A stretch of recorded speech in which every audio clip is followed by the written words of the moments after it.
L'actif circulant. Alors l'actif circulant, au niveau de principe, c'est donc quelque chose qui, contrairement à l'actif immobilisé, sont des biens et des créances que possède l'entreprise, mais qui sont censés tourner. Et parmi cet actif circulant, nous avons d'abord les stocks, bien entendu, classe 3, et les stocks, il y en a plusieurs catégories, bien sûr, les marchandises, les matières. On parle des stocks. Là, on ne parle plus des achats, on parle des stocks, c'est-à-dire la valeur de ce qui reste en stock au moment où on fait l'inventaire. Ça va? D'accord? Donc ça veut dire que pour savoir le montant des stocks, on est obligé de faire ce qu'on appelle un inventaire physique. Très bien. Ensuite, vous avez un poste qui s'appelle les avancées à compte versées sur commande. Le compte 409.1. Avances et à compte versées sur commande. De quoi s'agit-il? Il s'agit du cas où vous avez, en tant qu'entreprise, versé une somme d'argent à l'avance à un fournisseur avant que celui-ci ne vous livre. Vous allez me dire, et alors? Eh bien, tant que le fournisseur ne vous a pas livré la marchandise, cet argent, il vous appartient. Vous lui avez donné, vous me suivez? Mais, comme il ne vous a pas encore livré la marchandise, c'est une somme d'argent qu'il vous doit. Le jour où il vous aura livré, cette somme, évidemment, viendra en déduction du total de ce que vous avez à payer. Il s'agit bien, on est bien d'accord, les avances et acomptes versés par nous, entreprise, sur une commande. Et donc, c'est normal que ça apparaisse à l'actif. Après, vous avez des comptes qu'on verra très souvent, les créances clients et les comptes et comptes rattachés, en particulier le compte 411 créances clients.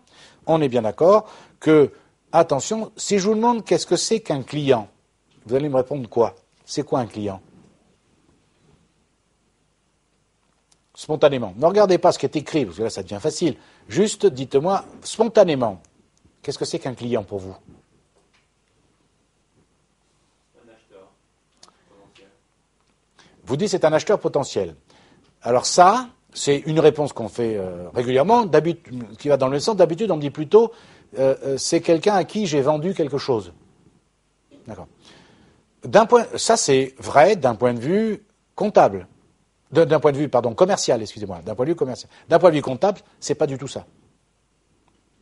Un client, par définition, c'est quelqu'un à qui j'ai vendu quelque chose et qui ne m'a pas payé tout ou partie de ce qu'il me devait. Sinon, ce n'est pas un client. Qu'est-ce qu'il nous raconte? Eh oui. D'un point de vue commercial, vous êtes mes clients. Vous me suivez? D'un point de vue commercial, parce que je vous vends quelque chose. Ça, ok. Maintenant, je me place en comptabilité. Je vous vends quelque chose et vous me payez tout de suite l'intégralité de ce que vous me devez. Dans ma comptabilité, vous n'êtes pas des clients. Puisqu'un client en comptabilité, c'est quelqu'un à qui j'ai vendu quelque chose, mais qui ne m'a pas payé la totalité de ce qu'il me devait. Vous allez me dire, mais on est quoi alors? On va le voir, ça porte un nom. Vous vous appelez, enfin pour moi, vous êtes de la trésorerie. Vous êtes un chèque ou vous êtes des billets ou des pièces. Est-ce que vous me suivez? Vous n'êtes pas des clients. D'un point de vue comptable, un client, c'est quelqu'un qui ne m'a pas payé ce qu'il me doit. S'il me paye ce qu'il me doit, ce n'est plus un client. Alors c'est quoi? C'est de l'argent, de la banque, des chèques ou de la caisse, du liquide ou des billets. Est-ce que vous comprenez ce que je veux dire? D'accord?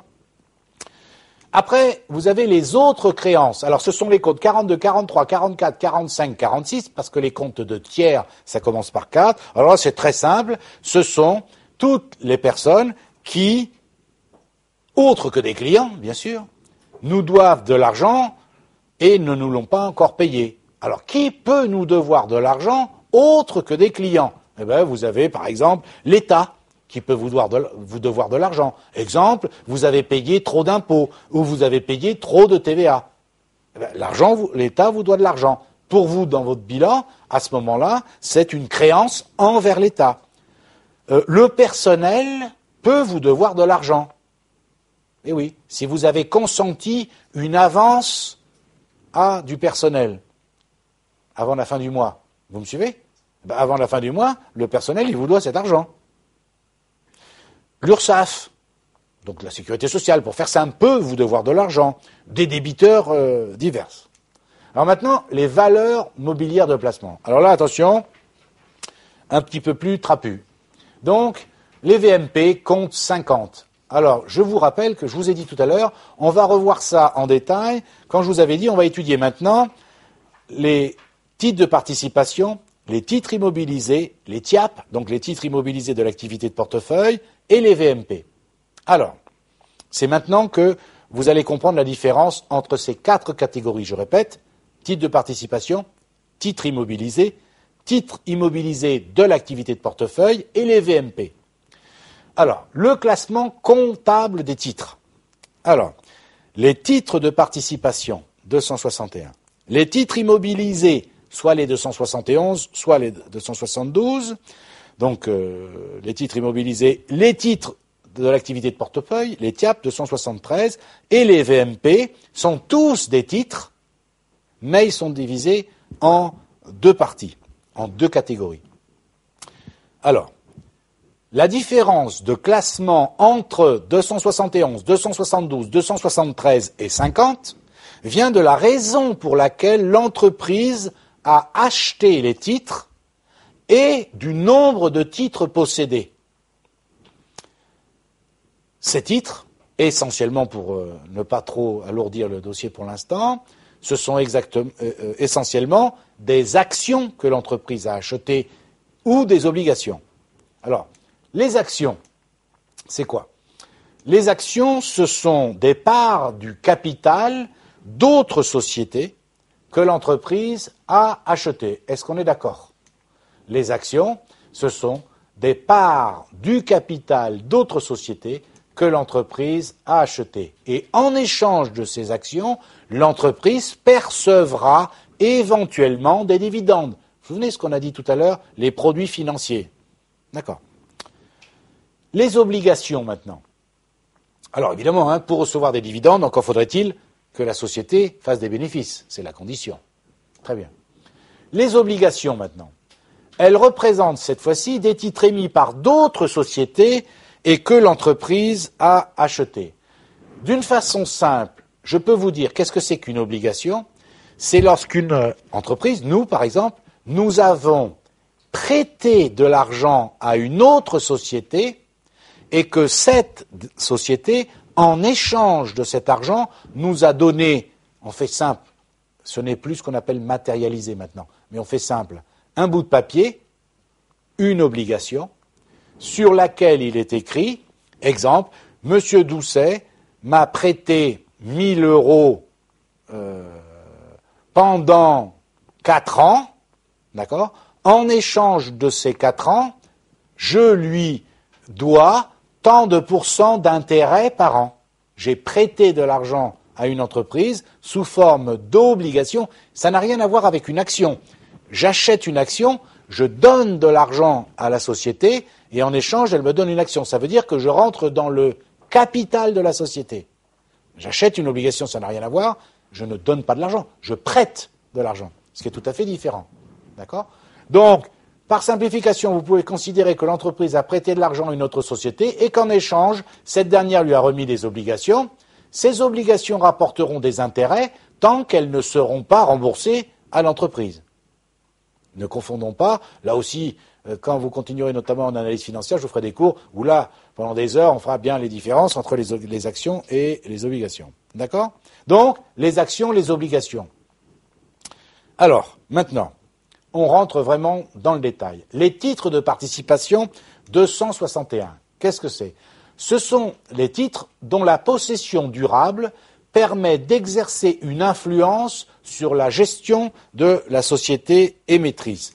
Et donc, ils représentent au moins 10% du capital ou alors d'en assurer le contrôle. Est-ce que vous comprenez ce que je suis en train de dire? Nous achetons des actions d'une autre société et le nombre d'actions que nous avons achetées dépassent 10% du capital de cette société. Eh bien, dans ce cas-là, chez moi, qui les ai achetés, je dois les classer en titres de participation compte 261. Est-ce qu'on est d'accord? Maintenant, des titres immobilisés de l'activité de portefeuille des TIAP, c'est le compte 273. Alors là, c'est différent, c'est un peu différent. Ce sont des titres qui ont été acquis dans le but d'en retirer à plus ou moins long terme une rentabilité satisfaisante, mais je ne veux pas intervenir dans la gestion de la société émettrice. Est-ce que vous comprenez? J'ai acheté des titres, d'accord, pour les garder à l'origine pendant un certain nombre d'années pour pouvoir les revendre plus tard, vous me suivez? Mais je ne veux pas rentrer, je ne veux pas, pour faire simple, être administrateur, être au conseil d'administration de la société en question. D'accord? Eh bien, là, c'est lorsque, pour faire simple, j'ai moins de 10% du capital de la société émettrice. Dans ce cas-là, si je suis dans ce cas-là, lorsque j'achète ces titres-là, je les mets en compte 273. Maintenant, il reste les autres titres immobilisés, les comptes 271 ou 272. Eh bien, ce sont des titres conservés durablement par l'entreprise pour d'autres motifs que ceux que nous venons de voir. Et en fait, c'est un petit peu plus compliqué que ce que je voudrais vous faire, mais je suis bien obligé. Ce sont souvent des titres que vous êtes obligé de conserver longtemps. Alors, il n'y a pas 10% du capital de la société émettrice, vous êtes d'accord? Vous avez donc moins de 10% de la société émettrice, on est bien d'accord, mais vous gardez les titres parce que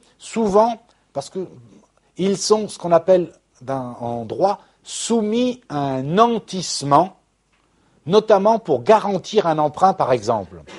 Oui, vous êtes une entreprise, vous souhaitez faire un emprunt auprès d'une banque. Le principe, malheureusement, pour une entreprise, c'est le même que pour vous, particulier. Vous, en particulier, si j'ose dire, qui êtes jeune, si vous voulez faire un emprunt, est-ce que vous savez bien qu'il va bien falloir quelqu'un qui se porte un garant, une caution? Bon, souvent, évidemment, on est là pour ça, papa-maman, sinon on est perdu, d'accord? Donc, c'est souvent papa-maman ou papy-mamie ou tonton-tati ou le frère ou la sœur qui se porte caution. Qu'est-ce que ça veut dire? Que si jamais les chères petites têtes blondes ne remboursent pas l'emprunt qui a été fait, eh bien c'est le garant, la caution qui va payer. Donc papa-maman, bien sûr. Ok. Eh bien pour une entreprise, c'est un peu la même chose. Sauf qu'il y a quelque chose qui n'existe pas pour un particulier, mais qui existe pour une entreprise. Regardez bien, vous pouvez nantir des actions que vous possédez. Qu'est-ce que ça veut dire? Ça veut dire que je suis une entreprise, j'ai besoin d'un emprunt, vous me suivez? La banque me dit, écoutez, à la limite, j'ai relativement confiance en vous, je veux bien vous prêter de l'argent, je fais simple, mais en échange, je veux nantir des actions que vous possédez. Qu'est-ce que ça veut dire? Ça veut dire qu'en quelque sorte, je les donne en garantie. Ça veut dire que si jamais, pour faire simple, je ne me substitue pas à un cours de droit des sociétés, mais pour faire simple, ça veut dire que si jamais, moi, entreprise, je ne rembourse pas l'emprunt, eh bien, la banque devient propriétaire des actions que je possédais. C'est ça l'idée. D'accord? Eh bien, pour faire d'une façon simple, on dit que ça, ce sont des titres, autres titres immobilisés, 271 ou 272.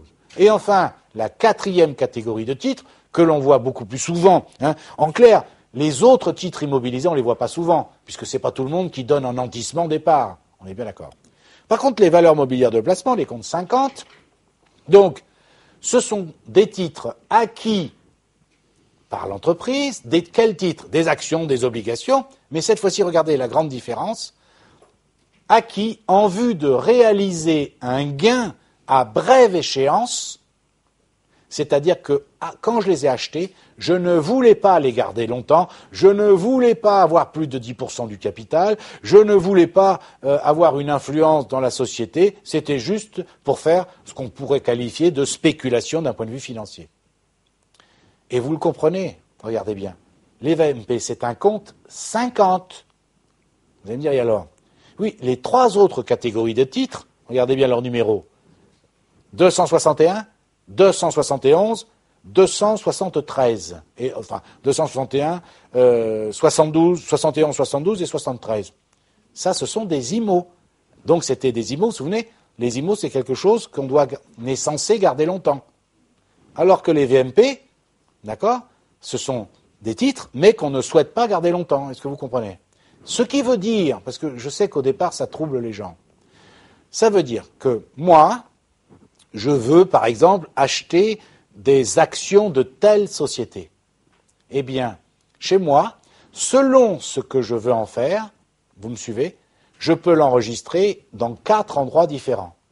Imaginons que moi, les actions de la société machin, chez moi, j'ai plus de 10% du capital de cette société, je vais les mettre en titre de participation, compte donc 261. Vous achetez aussi des titres de la même société, mais vous en achetez moins de 10% du capital, mais vous voulez quand même les garder longtemps. Vous allez les mettre en 273 chez vous. Vous, d'accord, vous achetez des titres de la même société, des actions également, mais c'est dans le but de les donner en nantissement pour un emprunt que vous allez faire. Vous allez me les mettre en 271, 272. Vous achetez des titres de la même société, mais vous souhaitez les garder peu longtemps pour les revendre rapidement. Vous allez les mettre en 50. Ça va, tout le monde comprend bien? Donc en comptabilité, on classe les titres selon l'utilisation qu'on voulait en faire, attention, au départ. Vous me suivez bien? Ce qui veut dire, encore une fois, que moi, par exemple, qui avais acheté des titres de participation, je les avais classés chez moi, en titres de participation, parce que j'avais acheté plus de 10% du capital de la société machin. Attendez, c'est parce que j'avais l'intention de les garder durablement, vous êtes d'accord? Mais attendez, rien ne m'empêche de le revendre 6 mois plus tard si je veux. Encore une fois, vous me suivez? Et quant aux valeurs mobilières de placement, vous les avez achetées parce que vous souhaitiez les revendre rapidement. Mais vous n'êtes pas obligé de les revendre rapidement. Vous me suivez ce que je veux dire? Vous les avez classés comme ça au départ, mais après, vous faites ce que vous voulez. Alors, où ça va jouer ça? Je ne rentre pas dans les détails, vous verrez ça en long, en large, en travers. Ça change pour la fiscalité. Parce que selon la catégorie des titres dont nous parlons ici, selon le temps de possession avant de les revendre, selon qu'on fasse en plus une plus ou moins-value au moment de la revente, ça sera imposé différemment. Mais ça, je ne veux pas vous embêter, il y a des cours de fiscalité pour ça. Et enfin, à l'actif, vous avez ce que l'on appelle les disponibilités. Alors ça, on va l'utiliser très souvent. Les comptes 512, 514, 53, c'est-à-dire le compte banque, donc là, des chèques, des virements bancaires, le compte chèques postaux, le compte 514, et le compte caisse 53. On est bien d'accord qu'on soit clair là-dessus, parce que là aussi, il y a des petits problèmes de vocabulaire. En comptabilité, la caisse, c'est un compte dans lequel on inscrira uniquement l'argent liquide, c'est-à-dire les espèces ou les billets. Est-ce que tout le monde me suit? D'accord? Parce que beaucoup de gens pensent, la caisse, la caisse, vous avez l'acception commerciale, la caisse dans laquelle on met les chèques, les billets, etc. Ah non, la caisse, d'un point de vue comptable, ne pas confondre avec la banque. La banque, c'est tout ce qui est chèque, virement bancaire, etc., etc. La caisse, c'est le liquide. On est d'accord? Donc, voilà ce que je voulais dire concernant les postes d'actifs. Et dans un prochain cours, nous allons voir les comptes de passifs. Et cette fois-ci, nous aurons fait le bilan en entier.